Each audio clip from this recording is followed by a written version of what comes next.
Hi കുട്ടികളെ, ഇന്ന് നമുക്ക് ഈ ഇറയോ മുറ്റൊക്കെ ഒന്ന് കഴുകണം. അതാണ് ഇന്നത്തെ വീഡിയോ കേട്ടോ.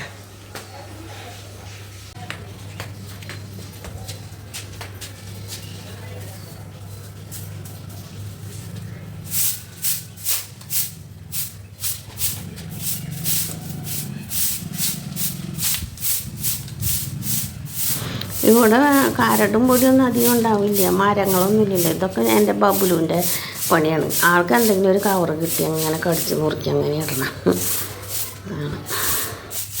അടിച്ച് വാര ഇവിടെ ചൂല് കിട്ടാനില്ല. ഇത് ഇവിടെ തെങ്ങുള്ള സമയത്ത് അവർ തെങ്ങ് മുറിച്ചപ്പോൾ ഓല തന്നപ്പോൾ ആ ഓലയൊക്കെ എടുത്ത് ഞാൻ വലിയൊരു ചൂലുണ്ടാക്കിയതാണ്. ഇവനിപ്പോൾ തെങ്ങ് മുറിച്ച കാരണം ഇനി ഓലയും കിട്ടാനില്ല.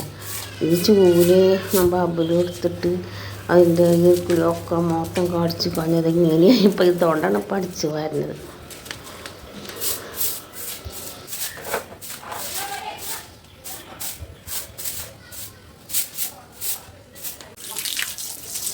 ഇനി ഈ ഇറയൊന്ന് നന്നായി ക്ലീൻ ചെയ്യണം.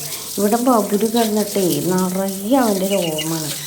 എത്ര ഉണ്ടാവുമെന്നറിയോ? എത്ര അടിച്ചു വാരിയാലും ഇങ്ങനെ. ഇതിപ്പോൾ ഞാൻ കഴുകണില്ലേ, ഒരു 10 മിനിറ്റ് കഴിഞ്ഞാൽ അപ്പം ഇവിടെ നിറയെ രോമ. അവൻ ഇങ്ങനെ കുഞ്ഞി ആ ചളിവിൽ എപ്പോഴും നടക്കി. അപ്പോൾ അത് തന്നെ ഇപ്പോഴും ഉണ്ടാവും. അടിച്ച് വൈകുന്നേരം ഞങ്ങൾ കുളിക്കാൻ പോകുമ്പോൾ ഇവിടെ അടിച്ച് വാരും. ഒരു മുറം കിട്ടും രോമം. ഇതിനേലധികം അകത്തുണ്ട്. എത്ര വൃത്തിയാക്കിയാലും കാര്യമില്ല, അതിൻ്റെ രോമം നിറയുന്നുണ്ട്. എനിക്കാണെങ്കിൽ ഇതിൻ്റെ ഇതിന് രോമം മാത്രമല്ലല്ലോ, ഈ പൊടി കൊണ്ട് ഇങ്ങനെ കുടയുമ്പോഴൊക്കെ അതിങ്ങനെ മുകളിലേക്ക് വന്നുമ്പോൾ എനിക്ക് അലർജിയാണ്. ഞാനത് കാരണം ഇവൻ കുടയുമ്പോൾ ഞാൻ ഓടി രക്ഷപ്പെടും. അതുപോലെ മേലേക്കൊന്നും ചാടാൻ ഞാൻ അങ്ങനെ സമ്മതിക്കില്ല. എനിക്ക് പേടി അവൻ്റെ നഖം കൊള്ളാമോ. വെരിക്കോസുള്ളത് കൊണ്ട് കാലിലങ്ങനെ ഇവൻ്റെ നഖം തട്ടി പിന്നെ പറയണ്ട. എന്നാലും ഞാൻ കുളിക്കാൻ പോണ നേരത്തൊന്ന് കൊഞ്ചിക്കും കേട്ടോ. അപ്പോൾ എൻ്റെ മേലകാള് നമ്മൾ സ്നേഹിക്കുമെന്ന് പറഞ്ഞാൽ അങ്ങനെ മേലേക്ക് ചാടുക. അതാണ് പ്രശ്നം, വേറെ കുഴപ്പമൊന്നുമില്ല. നല്ല സ്നേഹമുള്ള നായികനായിട്ടാണ്.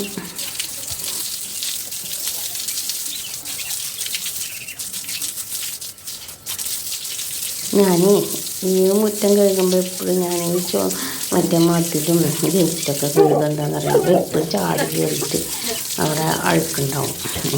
അപ്പോൾ ഞാൻ വിശ്വകാര്യം മതി ഫുഡ് കൊണ്ടുവരുന്നവരൊക്കെ ഇവനെ പേടിച്ചിട്ട് ഗേറ്റ് തുറക്കണ്ടെന്ന് പറയാം. അപ്പോൾ ഈ മതിലിൻ്റെ ഇപ്പുറത്ത് നിന്നിട്ടാണ് അവർ തരിക. അവിടെ ഇത്തിരി ഉയരം കുറവുണ്ട്. അപ്പോൾ ഞാൻ അത് വാങ്ങിക്കാൻ പോകുമ്പോൾ നൈറ്റ് എങ്ങനെ ആ മതിലിൻ്റെ മുട്ട എനിക്ക് ഭയങ്കര വിശ്വാസക്കുറവാണ്.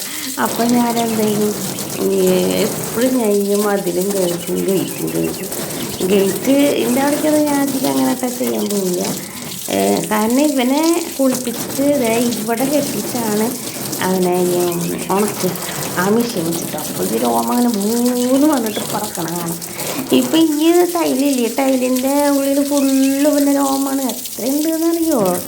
ഡെയിലി ഇങ്ങനെ വൃത്തിയാക്കുമ്പോൾ കാണാം. എന്ത് ചെയ്യുക, എനിക്ക് അലർജിയാണ്. എന്നാലും നമുക്കിത് കാണുമ്പോൾ ഭയങ്കര അസ്വസ്ഥതയാണ്. അത് കാരണം എനിക്ക് എപ്പോഴും മുറ്റം കഴുകണം.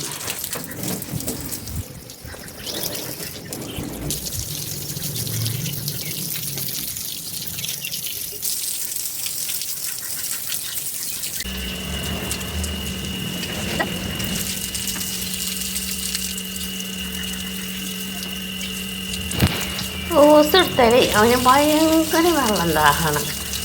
അപ്പോൾ അവന് വെള്ളം കുടിക്കണം. ഞങ്ങൾ ആര് ഓസ് എടുത്താലും അപ്പോൾ അവന് വെള്ളം കുടിക്കണം. അല്ലെങ്കിൽ പിന്നെ അകത്ത് വാഷ് ബേസിനിൽ കൈ കഴുകാൻ പോയാലത് അപ്പോൾ അവന് വെള്ളം കുടിക്കണം. വാഷ് ബേസിന്മേൽ കയറി നിന്നിട്ടൊരു വെള്ളം കുടിയുണ്ട്. ഞങ്ങളപ്പോൾ കൈക്കുമ്പിളിൽ വെള്ളം എടുത്തിട്ട് അവന് കൊടുക്കും. അവന് ഇഷ്ടമാണ് അങ്ങനെ കുടിക്കാൻ. അവിടെ പാത്രത്തിൽ വേറെ വെള്ളം വെച്ചിട്ട് എന്നാലും അവന് ഞങ്ങൾ ഇങ്ങനെ വെള്ളം കൊടുക്കുന്നത് അവന് ഭയങ്കര ഇഷ്ടമാണ്.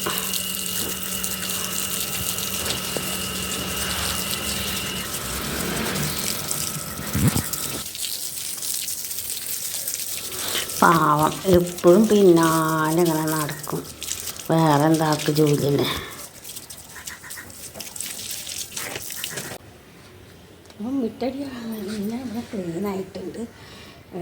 എല്ലാം കൂടി അടിച്ച് കഴിക്കണ്ടേ. ഇനി ബബുല് വന്നിട്ട് അത് തന്നെ അവൻ വന്നിട്ട്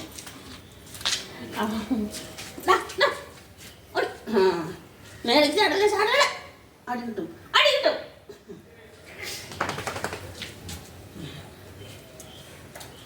അപ്പം എല്ലാവരും നല്ല വൃത്തിയിട്ടുണ്ട്. ഇനി ഇവനൊക്കെ ഇവിടെയൊക്കെ പോയിട്ട് കാര്യമാക്കാം. അവൻ മേലേക്ക് ടാറ്റാ, നാളെ കാണാം.